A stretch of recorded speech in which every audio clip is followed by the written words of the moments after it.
सहारनपुर की रूपमती को नाचते गाते देखकर मालवा का राजा राज बहादुर अपना दिल हार गया। लेकिन मुगल बादशाह अकबर को रूपमती अपने हरम के लिए चाहिए थी। तवायफ शब्द सुनकर अक्सर लोग गलत फहमी में आ जाते हैं। एक तवायफ का जिस्म फरोशी से कोई लेना देना नहीं। तवायफ तो अपने नाच गाने के हुनर और अदाओं से शोहरत पाती है।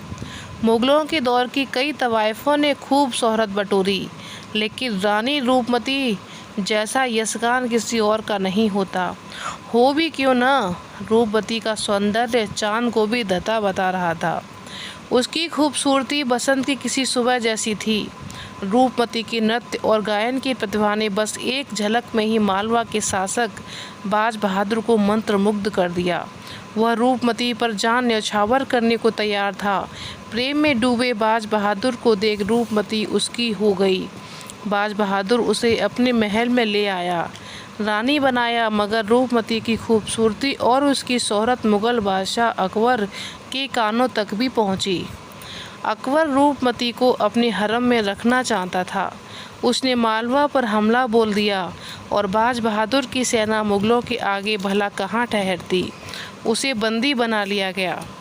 रानी रूपमती ने अपना प्रेम और आत्मसम्मान छीने जाने से मर जाना बेहतर समझा और उसने जहर खा लिया। रानी रूपमती और बाज बहादुर की प्रेम गाथा मालवा में सदियों बाद खूब सुनी जाती है।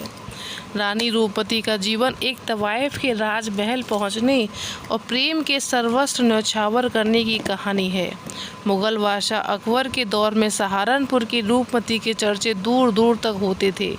रूपमती के नृत्य के दीवानों की संख्या बढ़ती जा रही थी और उत्तर भारत में रूपमती जैसा सौंदर्य किसी दूसरी नारी का न था। उज्जैन के एक कार्यक्रम में रूपमती की प्रस्तुति देख मालवा नरेश बाज बहादुर मोहित हो गए। दोनों के प्रेम के किस्से फिजाओं में तैरने लगे। बात अकबर तक पहुंची और अकबर भी रूपमती पर मरता था।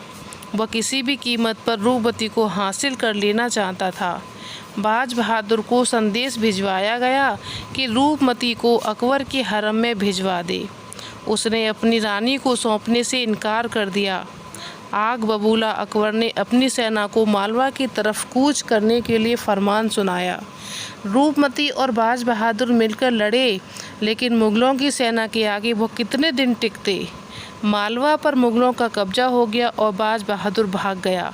रूपमती ने पकड़े जाने से कहीं बेहतर मर जाना समझा। उसने जहर पीकर जान दे दी। नेविल अपनी किताब में कहते हैं कि भारत में पश्चिमी शिक्षा ने जोर पकड़ा तो नाचने वाली लड़कियां, महिलाओं को बुरी तरह से देखा जाने लगा। तवाइफों के कददान कतराने लगे। रोजी रोटी के लिए तवाइफों को जिस्म फरोशी पर मजबूर कर दिया। नाच गर्ल्स ऑफ द राज में रानी रूपमती के बारे में विस्तार में लिखा है। वह लिखते हैं कि 18वीं सदी तक भारत में तवाइफें तहजीब का प्रतीक थीं। तो दोस्तों, कैसी लगी आपको आज की मेरी स्टोरी? अच्छी लगी होगी तो प्लीज़ मेरे चैनल को लाइक शेयर सब्सक्राइब करें। और स्टोरी के बारे में आप कुछ बताना चाह रहे हो तो आप मुझे कमेंट बॉक्स में बता सकते हैं। तो अगली वीडियो का वेट करिएगा। जब तक के लिए धन्यवाद।